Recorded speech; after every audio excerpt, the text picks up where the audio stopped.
വാഹന ലോകത്തെ അടുത്തറിയാൻ എക്സ്പോയുമായി KSRTC. ആധുനിക സൗകര്യങ്ങളോട് കൂടിയ KSRTC ബസ്സുകളുടെ മെഗാ ലോഞ്ചിനൊപ്പമാണ് 3 ദിനം നീണ്ടു നിൽക്കുന്ന എക്സ്പോ. മോട്ടോർ വാഹന വകുപ്പുമായി ചേർന്നാണ് KSRTC ഈ മാസം 21 മുതൽ 24 വരെ വിവിധ പരിപാടികൾ സംഘടിപ്പിക്കുന്നത്.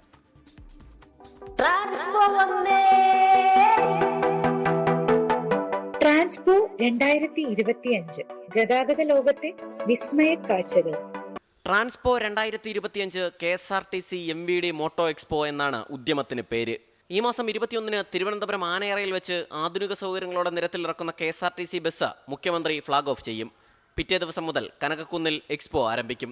വിവിധ transport, automobile, mobility, tourism, technology, സേവന മേഖലകളിൽ പ്രവർത്തിക്കുന്ന സ്ഥാപനങ്ങളുടെ സ്റ്റാളുകൾ എക്സ്പോയുടെ ഭാഗമാവും. KSRTCയുടെ ചരിത്രവും വർത്തമാനവും പൊതുജനങ്ങളിലേക്ക് നേരിട്ട് അനുഭവഭേദ്യമാകുന്ന നിലയിലാണ് എക്സ്പോ ക്രമീകരിച്ചിരിക്കുന്നത്. പല തരത്തിലുള്ള ടെക്നോളജികൾ, മൊബിലിറ്റി ഉൾപ്പെടെ KSRTCയുടെ ഇതുവരെ ചരിത്രം പൂർണ്ണമായിട്ട് ഉൾക്കൊണ്ടുകൊണ്ടുള്ള എക്സ്പോയും പഴയ വാഹനങ്ങൾ ഉൾപ്പെടെ ഏറ്റവും ലേറ്റസ്റ്റ് ടെക്നോളജി വരെയുള്ള വാഹനങ്ങളുടെ പ്രദർശനവും പൊതുജനങ്ങൾക്ക് സൗജന്യമായി ലഭ്യമാകത്തക്ക രീതിയിലാണ് ഈ സംവിധാനം അറേഞ്ച് ചെയ്തിരിക്കുന്നത്. ഈ ദിവസങ്ങളിൽ നമ്മൾ എല്ലാ സമയത്തും ടെക്നോളജി ബന്ധമായിട്ടുള്ള കാര്യങ്ങളെക്കുറിച്ചുള്ള വിവരണങ്ങളും ഉണ്ടാകും. ഗതാഗത മന്ത്രി KB ഗണേഷ് കുമാർ നിർദ്ദേശിച്ച ആശയമാണ് നടപ്പിലാക്കുന്നത്.